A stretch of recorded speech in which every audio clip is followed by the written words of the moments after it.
So welcome to #you. ప్రస్తుతం మనతో పాటు ఆరపల్లి రాజేందర్ మాదిగల ఇంటలెక్చువల్ మనతో పాటు ఉన్నారు. సో అడిగి తెలుసుకుందాం ఏదైతే ఇప్పుడు ఎస్సీ వర్గీకరణ ఏదైతే జరిగిందో, సో రేవంత్ రెడ్డి సర్కార్కు మొత్తానికి అయితే సానుకూలంగా మీకు ప్రకటన ఇచ్చారని అనుకోవచ్చు. సో ఏం చెప్తారు మీరు ప్రభుత్వం పైన దీనిపై? ముఖ్యంగా గత 30 సంవత్సరాల నుంచి ఏదైతే పెండింగ్ ఉందో మాదిగ ఉపకులాల సమస్య, దానికి ఒక ముగింపు పలికిన ఘనత మాత్రము రేవంత్ రెడ్డి గారికి దక్కుతుంది. ఎందుకంటే ఇది చాలా క్లిష్టమైన సమస్య అండి, రిజర్వేషన్ వర్గీకరణ అనేది. ఎందుకంటే అందరినీ సంతృప్తి పరచాలంటే కష్టమవుతుంది. ఎవరి కోరికలు వాళ్ళకు ఉంటాయి. గొంతమ్మ కోరికలు మా జనాభా ఎంత ఉందో మా జనాభా, కానీ దీనికి ఒక ఏకసభ్య కమిషన్ ఇచ్చి సుప్రీంకోర్టు ఏదైతే ధర్మాసనం తీర్పు చెప్పిందో, సామాజిక న్యాయం కోణంలో సామాజిక న్యాయం జరగాలంటే సబ్ క్లాసిఫికేషన్ జరగాలి.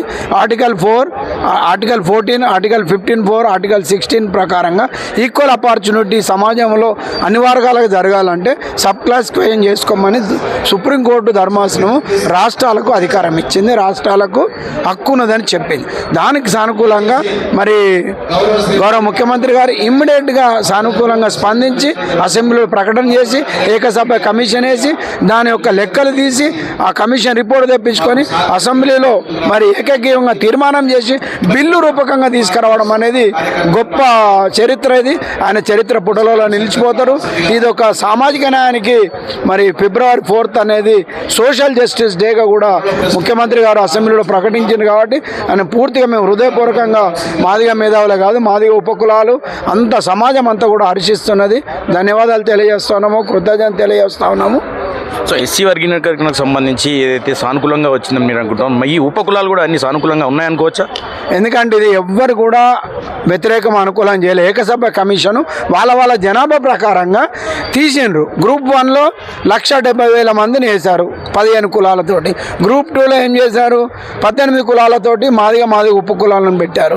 అదేవిధంగా గ్రూప్ 3లో ఏం చేశారు, మాల ఉపకులాలను 25 కులాలను అక్కడ పెట్టారు. పెట్టి వాళ్ళకు జనాభా స్ట్రెంత్ను ప్రకారము, ఎకనామికల్ కండిషన్ ప్రకారం, విద్యా ఉద్యోగ రంగాల ప్రకారం ఇంతవరకు డెవలప్మెంట్ ఏం జరిగింది అనేది అన్ని సరిచూసుకొని ఏకసభ కమిషను ఒక రిపోర్టును సబ్మిట్ చేసింది. ఆ జనాభా ప్రాతిపదికము, ఆర్థిక అభివృద్ధి, సామాజిక అభివృద్ధి, మరి విద్యా వైద్య రంగం అన్ని రకాలుగా వాళ్ళు ఒక రిపోర్ట్ సబ్మిట్ చేశారు. కాబట్టి దాని ఆధారంగానే 1% ఉపకులాలకు ఏదైతే సపరేట్గా ఇచ్చారో 9% మాదిగ ఉపకులాలకు, అదేవిధంగా 5% మాదిగ ఉపకులాలు వాళ్ళు దాదాపుగా 17,71,000 ఉన్నారు. గ్రూప్ 2లో మాదిగ ఉపకులాలు 32,74,000 ఉన్నారు. అదేవిధంగా 1,73,000 గ్రూప్ 1లో ఉన్నారు.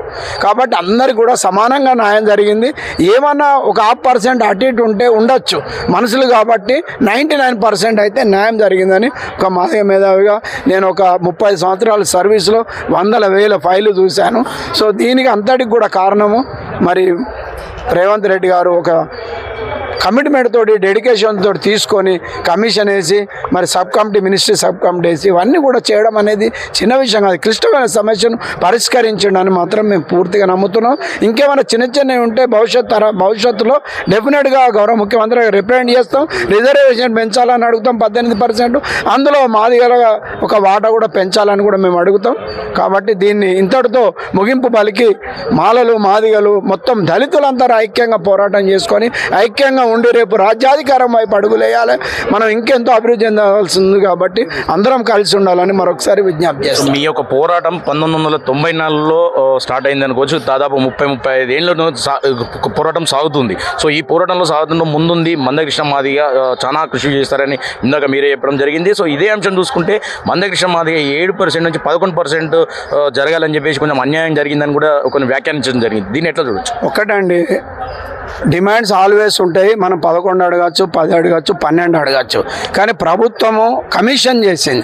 కమిషన్ రిపోర్ట్లో ఒక సుక్క అటు ఇటు కానీ కామ కానీ జరపలే. ఉన్న రిపోర్ట్ని ఏ విధంగా ఉన్నదో ఆ రిపోర్ట్ని ఐస్టీస్గా అసెంబ్లీలో ప్రవేశపెట్టి తీర్మానం చేసి ఏకగ్రీవంగా అన్ని పార్టీలు కూడా దాన్ని అంగీకరించినాయి. కాబట్టి అక్కడ ఎక్కడ కూడా లేదు. సరే 11% అనేది ఏంటంటే మనకు జనాభా ప్రాతిపదికన చెప్పిందని నేను అనుకుంటున్నా. ఎందుకంటే 18% ఉన్నప్పుడు మాదిగలు ఇంకా పెరుగుతారు అడుగుతారు కాబట్టి 11% డిమాండ్ చేస్తుండొచ్చు అన్న. ఎందుకంటే ఆయనకు ఆరాటం తెలుసు, ఆ పోరాటం తెలుసు, అన్ని కష్టాలు అనుభవించిన మందకృష్ణ మాదిగ జాతికే ఒక దిక్సూచి. డెఫినెట్గా ఆయన మాటకు మేము ఎప్పుడు కట్టుబడి ఉంటాము, ఆయనకు సంఘీభావం తెలుపుతాము. ఆయన మాదిగల నాయకుడు అనేది మాత్రం మాదిగ జాతి మొత్తం కూడా నమ్ముతూ ఉన్నది, విశ్వసిస్తున్నాం. రేపు రాబోయే రోజుల్లో కూడా మనం ఇంకా పర్సెంటేజ్ పెంచుకోవాలి. పర్సెంట్ పెంచుకోవడానికి మళ్ళీ కూడా పోరాటం చేద్దాం. ఇది నిరంతర ప్రక్రియ. ఇక్కడికి మాత్రం ఈ సమస్యను ముగింపు పలికితే అందరం సామరస్యంగా ఉండి, దీన్ని ఇంకా వేరే సమస్యలు ఉన్నాయి. బ్యాక్లాగ్ రిక్రూట్మెంట్ జరగాలి, ప్రైవేట్ ఆర్గనైజేషన్స్లలో రిజర్వేషన్ సాధించుకోవాలి. కాబట్టి ఇంకా అనేక సమస్యలు ఉన్నాయి, వాటి మీద పోరాటం చేయాలి. ఇంతటితో ఈ సమస్య ముగింపు పలికి గౌరవ ముఖ్యమంత్రి గారు ఇచ్చినటువంటి ఈ యొక్క ఏదైతే రిజర్వేషన్స్ ఈ సబ్ క్లాసిఫికేషన్ చేసారో దాని అందరం కూడా అంగీకరించాలని మాల మేధావులకు ఇంకా మిగతా అన్ని కులాలకు కూడా నేను కృతజ్ఞతలు తెలియజేస్తున్నాను, సంఘీభావం తెలియజేస్తాను. Right thank you. మొత్తానికి చూశారు కదా, ఏదైతే ఎస్సీ వర్గీనకు సంబంధించి రాష్ట్ర ప్రభుత్వం ఏదైతే తీసుకున్న నిర్ణయం సంబంధించి మేధావులు అంటే ఎస్సీ మేధావుల ఇంటలెక్చువల్ అంతా చాలా సంతృప్తిగా ఉన్నారు. ఏదైతే మందకృష్ణ మాదిగ చేసిన 7% నుంచి 11% వరకు పెంచాలని చెప్పేసి వ్యాఖ్యానించారో దానిపైన కూడా ఆయన 30 నుంచి పోరాటం చేశారు కాబట్టి అందులో ఉన్న కష్టం తెలుసు కాబట్టి ఆయన అలా మాట్లాడారని చెప్పేసి ఎస్సీ మేధావుల ఇంటలెక్చువల్స్ చెప్తున్నటువంటి పరిస్థితి. వీడియో జర్నలిస్ట్ భూపాల్తో వెంకట్, ప్రెస్ క్లబ్ నుంచి.